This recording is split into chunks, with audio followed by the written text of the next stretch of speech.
Tonight's episode of TWITS is brought to you by Frost Brewery Coors Light.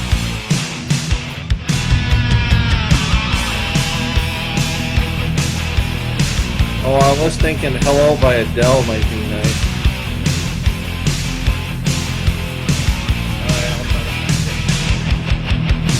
Just turn on the radio or any music channel, it should be on.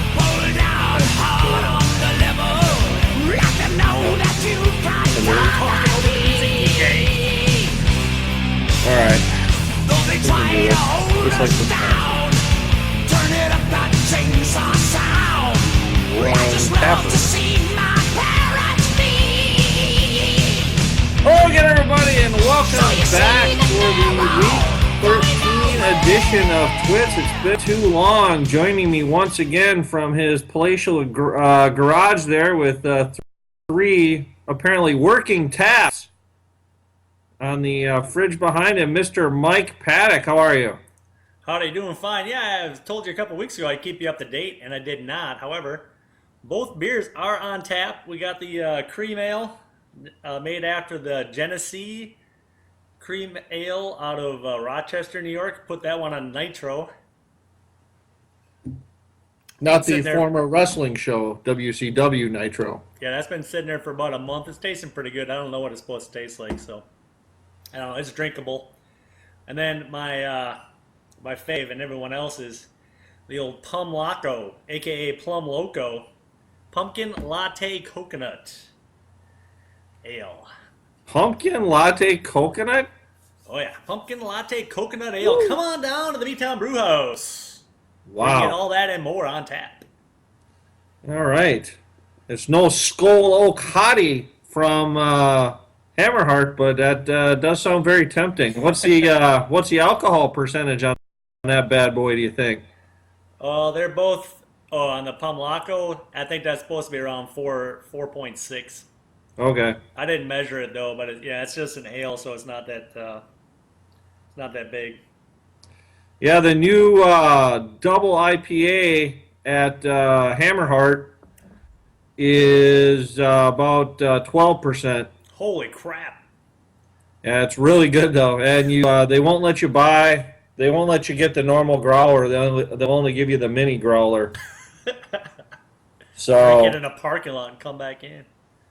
Yeah, a couple of those, and it's sayonara. So, all right, well, good. I'm glad the brewery is up and running there in Brownwood. If I'm in the neighborhood, I'll stop on into the carport there and grab a tap. Yep, drop my name. I will. I'm about to drop it in about 2 minutes here on the weekly rewind, Mike. That's how we kick off these episodes of Twitch. So let's do that once again. But I tell you what, I'm going to break first into the Commission's caterwaul, and there's plenty of subjects I could go off on: NFL refereeing, the Gophers Badgers debacle. I mean, it's just unlimited. But instead, you know what I'm going off on? I'm going off on HP. Because I got brand new printer cartridges, Mike, and the only thing I'm getting is blue. You my boy blue. It's just blue. And it's really faint and I can't see anything. And so, boom, it's out the window. So I'm going half screen here for the weekly rewind. Let's kick her off with the first of the 5 usual matchups. Tim, 62. Bill, 35. A couple of quarterbacks pacing the way there. Mike, Tom Brady, and Carson Palmer. Tim gets the pseudo double up there. Tom, 60. Evan, 37. Once again, quarterbacks pacing the way. Russell Wilson, 21. Blake Bortles, 13. Nip and Tuck affair. Greg, 58. Thad trying for win number 2. Not quite there though. 53. T.Y. Hilton netted 16 for Mr. Hodson, and Phillip Rivers, 18 big puntos for Thad. In the Battle of Lino, Jeff 72, Mickey 22. The 50-point win there paced by Adrian Peterson, chipping in with 20. Matty Ice led the way for Mickey with 7 points. It's a shame that can't count for more than one win, but I still think I'm behind her in the all-time series by about 5 games, so still work to do. And Mr. Paddock had a good Thanksgiving in Washington, D.C., watching Calvin Johnson put up 22. That pisses him to a 76-45 victory over Wayne, who was led by Eddie's Lacey back on track with 12 points. So that is the weekly rewind, Mike. It's presented tonight. Yeah, what's your presentation? Kind of appropriately here by a little beer out of Avery Brewing. This is your, I thought football themed and winter themed would be good. It's the Out of Bounds Stout. Out of Bounds Stout. Nice. Yeah, so it's pretty tasty, a little caramel. Not too shabby. I don't know where Avery is out of. Are they Colorado? You know, I've heard of them, but... Yeah, they're Boulder, Colorado. Boulder. So, yep, good stuff.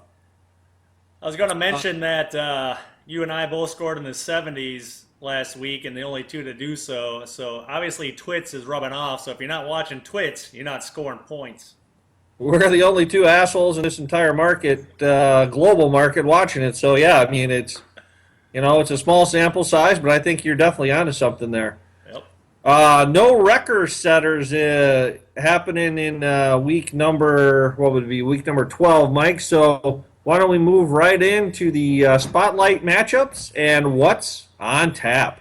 Sondo! This week's What's on Tap brought to you by Sierra Nevada, the old Torpedo Extra. Oh, I love the IPA. Torpedo. You like that one? Oh, yeah. I didn't know if you'd had it before. It's not exactly the Torpedo restaurant in Thorpe, Wisconsin, but it's pretty good. Yeah. A little bit of bite, a little bit of an extra in there. I like it.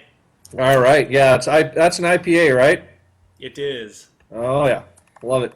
And in your spotlight matchup, Tom Brixton Sky at 10-2. More on him later, I think. 708 points versus Wayne Bagos, 7-5, 603 points. Wayne leads at all-time points, 1345 to 1328, pretty tight. And the series, 18-15, winning 3 of the last 4. So that was tied up not too long ago. That's right. Let's see what happens this year with that Tom and his freaking machine over there. Coming up next, we got Jeff Leahy's Legion of Doom at 10-2 as well. 732 points versus Evan and the Minnesota Vikings, resurgent Vikings. But not so with Evan so far this year, 5-7, 586. And you lead that all-time points, 1494 to 1320. And the series 21-16, winning 5 of the last 6 matchups. Your consecutive win streak is 6 games, going from 1999 to 2002. It was a good stretch. It was. Then a couple of 7-5 teams matching up. My Paints at 660 points versus Mickey Crazy Mom. Anybody want a peanut? At 610. I lead the points 1065 to 1050. That's a toy like a toiga. But the record is me 17-9. So, you're having problems with the old wifey there, but it looks like I'm doubling her up here a little bit. Easy. I won 12 of the last 15 to get to that point. Tim Cranky Pants at 4-8, 664 points going against Greg. Ain't nobody got time for that at 3-9 with 596. Tim leads at all-time points, 1349 to 1349. What? Oh, it's tied. Hey. Hey, look at that. Points are tied. That's a drink. That's a drink on TWITS. All-time points tie is a drink. Yep. So for everybody who's not watching at home, go ahead and drink. Greg leads the all-time series, though, 19-17, winning 10 of the last 13 to get to that point. And the longest win streak was only 4 games, so it's been nip-tuck, back, forth. And rounding out the week, we got Bill Dorothy Mantooth at 6-6, 687 points versus Thad's Brickwalls at 1-11, 512 points. Thad does lead the all-time points, though, 246 to 239, and the series 3-2, winning 3 of the last 4 matchups. And that's what's on tap. That's right. Thad trying to needs a win here to a couple wins the rest of the way. I believe the all-time record for worst record in a year is 2-15 in Shuffle history. So let's hope the brick walls can get going here and avoid that mark of distinction. Something to shoot for. Oh, don't you know it, Mike? Now, coming up next, Mike, if the geniuses at HP will allow it, we're going to be trying to look at a little segment we like to call the 3 packs of facts, which is Hello. pretty intriguing this week. Give me 1 second here, folks. I think what I'm going to do is try and pull that up on the half screen again. If I can do that, I think it might work out better. Yep. And loading, and loading. All right, Mikey. So, speaking of Thad and the brick walls, Mike,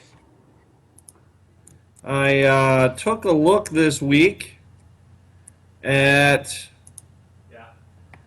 the box score and noticed, Mike, last week that Thad had 24 points out of his receivers combined, and 18 quarterback points. That's usually pretty good, Mike.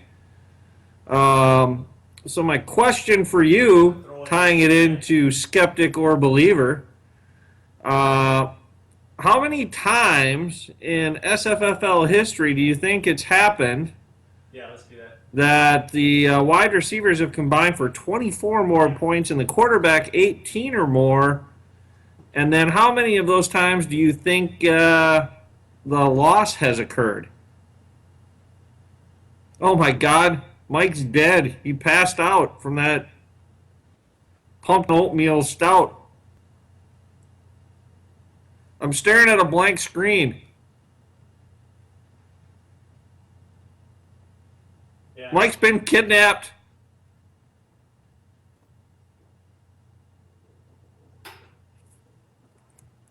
Okay. See, Mike will probably end up cutting this out of the old segment, but I say leave it in, Mike. This dead air is great. I'll keep everyone apprised of Wisconsin and Syracuse 60-55 right now in overtime. I believe that's Brian Bohannon on the floor. Other than that, let's break down Mike's garage here. We got the 15th Street sign. I don't know what that is. The beer with the arrow, that's pretty obvious. Lone Star makes sense being in Texas. I don't know what the cup of vodka there is. We see the 3 taps. We've covered that. Let's see what else we have here. Looks like maybe some spray paint. I don't know if you went tagging. Do some SFFL tagging on the humidor. What else do we have? Let's see. Can't really quite make out that sign in the middle there. Not sure what that is.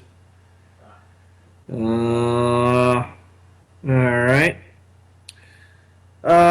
Still 60-55, 25 seconds to go. Looks like a Badgers victory in overtime, barring the inevitable. Okay.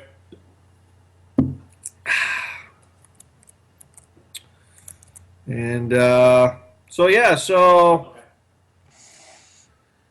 this is what we tend to go through every week here on Twitch. You know, just normal hijinks, someone disappearing. I don't know. Maybe he's in there taking it to B-Town. I don't know. I've never experienced this, or maybe he's developed a cloaking device or something like that. I wouldn't put anything past him. No. Or maybe he turned on the car in the garage and he just decided to end it. Folks, I don't know. This is unprecedented. This is unprecedented web streaming here. 62-58 now. Bo Ryan not happy about something. What else is going on? Well, Brett's, we're going to Brainerd this weekend for a big hockey tournament, facing the likes of Owatonna, NUSE, which apparently stands for New Ulm Sleepy Eye. Who knew? I thought we had it. And everyone's favorite Crap Zata. So much paperwork. So the B2 Cougars off to a somewhat slow start. A lackluster effort last night in a 4-1 loss to Spring Lake Park. But number 17 played well. First two periods were probably his best as a hockey player. Had some issues in the third, but was overall happy with that effort. So. All right, perfect. Appreciate it. And so here we sit. Okay. You know, this is going to be probably this is probably going to take some. Oh my God, he's back! Don't cut any of that, by the way. It was all good. So you probably didn't hear my question, did you? No. Sorry about that. Okay. So I was going over a 3-pack of facts, and Mike took a look at Thad's box score from the week. He had a combined 24 out of his receivers and 18 out of his quarterback. My question to you was and is, how many times do you think that feat has happened, and how many times do you think those were losses? Well, if you're asking me 2 questions, I would have thought it probably happened more than that time. So let's go. It happened 4 times and 1 loss. It's happened 17 times, Mike. 17? Only 2 losses out of those 17. Interesting thing to note here, Mike, is that both of them by Thad, week 9 of 2011 and week 12 of 2015. Yes, so Snake bit. yeah. Then a couple other box score notes, Mike. I will just break this down to levels beyond scientific here. A couple of marks for you and me, Mike. You had a combined 30 out of your receivers and 16 out of your kicker. That is the first time anyone in Suffle history has been able to do that. Wow. In the same week. And along those same lines, I had 20 out of one of my running backs, 18 out of one of my receivers, and 16 out of my D. Also, the first time in Suffle history that a team has had a running back with 20 or more, a wide receiver with 18 or more, and a defense with 16 or more in the same week. So that is your 3-pack facts. And there we are. We're back split screen now. So let's move in, Mike. People have been waiting for this since week 10. We've been on a bit of a hiatus or sabbatical, if you will. But people want to know, Mike, how they were built and who are we going to look at tonight? Yeah, how we were built. We're taking a look at the team, either one of the highest scoring teams or something that digging into the rosters there, and notice that Tom, who had the 3rd most points week 13 or last week, is sitting at 10-2. And interesting thing to note. So I went to look at his roster. And, how a lot of people like to spend a lot of money. Yep. And it seems like our wives. Free agency. We only have a certain amount of money, but Tom's roster for last week included 6 draft choices and a keeper out of the 7 possible players. So Russell Wilson, 4th round draft choice, DeMarco Murray, 1st round, TJ Yeldon, 5th round, Amari Cooper, 6th round, Odell Beckham Jr. was his keeper, so that was a 15th rounder. Rob Gronkowski picked him up in round 2. And then Chandler Catanzaro, 14th round draft choice. And then he picked up the defense of St. Louis as a free agent for $20 in week 8. Not a very good spend there. But what I did also want to let you know is, looking at all those draft choices there, he also had very few misses this year in his draft. So he took Mark Ingram in the 3rd round and Charles Johnson in the 7th, which were 2 misses. And then the Houston defense, he bid on that worm there. And in the 10th round, those were pretty much throwaways. But check this out: Golden Tate in the 8th round. Yeah. He's been going off. Teddy Bridgewater solid in the 9th round. Oh, Devonta Freeman. 11th round draft choice has carried him. Probably the SOD steal of the draft. Yep, and then two picks that I don't think he has one of them on his roster right now, but 2 picks in the late rounds. At the 12th round draft choice of one Jeff Janis, who may just start coming around here for the Packers now.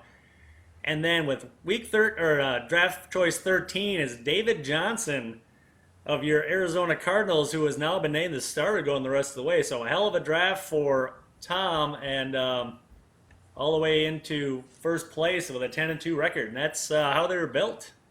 Yeah, it's very impressive by Mr. Mr. Ewald investing in the Janus Fund, if you will. But yeah, top to bottom, that's A+ material. All right, Mike, let's look at the steals and heels from week number 12. Mike, we had the Seahawk offensive outburst there that saw Doug Baldwin outperform his projection by about 21 points. C.J. Anderson also had a breakout performance, a net 15 on him. And something called Seth Roberts, Bip Roberts, if you will, 14.71 above his projection. So I can't believe he was projected at 2, but he was. And Is that a PPR point? no, that's our Suffle scoring. So,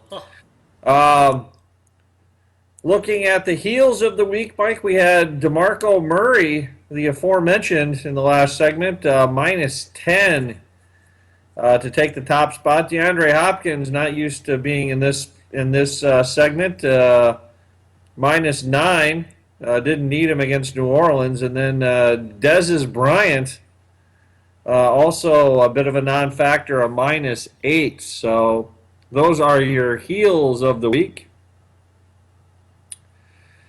And that brings us, Mike, to everyone's tertiary favorite segment, the Chalk Talk segment. It's been a while since we've been on the airwaves, so at last look, I was 4-3. So I'm just going to break into this week's pick, Mike. There's not a lot out there on the chalk that's intriguing. You know, this time of year you get some injuries, you get teams kind of turning into chameleons like Detroit and stuff, changing their stripes. But one team that definitely isn't changing their stripes are the Carolina Panthers. They are taking on the Saints of New Orleans, and I would have been a bit concerned about this game a couple of weeks ago. New Orleans was seemingly back on track, but I don't think they've managed to hit 20 points the last couple of weeks, and I really don't think against that Panthers defense that they're going to probably pull that out this week. So even though they're on the road, road favorite, I'm going to go ahead and, Mike, for this week and lay the 7 points and take your Carolina Panthers in the Dome. All right, Mike, dog of the week. Looks like you're a game ahead of me when we last left. So what do you have concocting this week for the old dog? And actually, I think we need to go back and look at that because you have me as Tampa Bay last, but on the last Twits, we discussed that. So I had picked the Dolphins to beat the Eagles, I believe. That may have happened. I don't know. Yeah, and no one else watched Twits but me. What the hell? No, I just say it was a damn month ago. So we'll go back. We'll go back. You know, all this needs to be Deloitte and Touche. We got to get the accounting firm to make sure the records are all final. So Deloitte and Douche, yeah. And the funny thing is, the last one you had up there was Tampa Bay +7 at Atlanta, and this week I'm actually going the opposite way. We got Atlanta going down to Tampa Bay and getting 1.5 points. So I'm picking Atlanta, the road dog, with only a 1.5 points, but I'm thinking that they're gonna have a nice bounce back game after losing last week to the Vikings, and that's your dog of the week. Yes, Mr. Bonter and I watched most of that game, and yeah, they are in self-destruct mode. Every time they get near the red zone, they implode. So I'm guessing having Devonta Freeman back will probably help them a little bit. So, all right, Mike, that brings us to the end of a somewhat lengthy and somewhat controversial Twitch here. So let's break right into the game of the week. It looks like we're both tied at 3-2. Once again, Deloitte and Touche will have to give us the official stats. But this week, Mike, we are looking at the Battle of New York and MetLife Stadium. The Jets apparently getting a bonus home game and are going to be at the Giants, Mike. So who do you like in this Northeast tilt? Yeah, well, the stronger team is the former AFC or AFL team, I think, here. The problem I have is the Giants, they always tend to come around. But like you said, it is kind of a home game for the Jets as well. So I think I'm going to go with the Jets in this one. The running game is pretty good, pretty solid. The Giants have a banged-up wide receiver core, and their defense just isn't that good this year. So let's take the Jets. Not so fast, my friend. We are going to take the Giants on the northern tier here, Mike. It all comes down to this crazy NFL. The Giants looked like absolute dog shit last week against the Redskins. Couldn't do anything. Well, you know, the only thing I know about the NFL is you can't predict it week to week. So I'm going to take the Giants in a huge bounce back game. I think this game is going to be a little higher than the number that the experts predict, and I'm going to take the Giants. I'm calling it by 4. Let's go 33-29, Mike. That's your final from the Meadowlands. Big number. Big number, yep. So, all right, well, there's the bow on week number 13 of Twitch. If you'd like to see this episode or any past episodes, head on over to our YouTube channel or check out vh1classic.com. And until next week, Mike, on this extended version of Twitch, we'll say good night. And I'm glad you're back with us. And the car died or something, and we're all good. And we'll see everyone next week. Adios. Adios.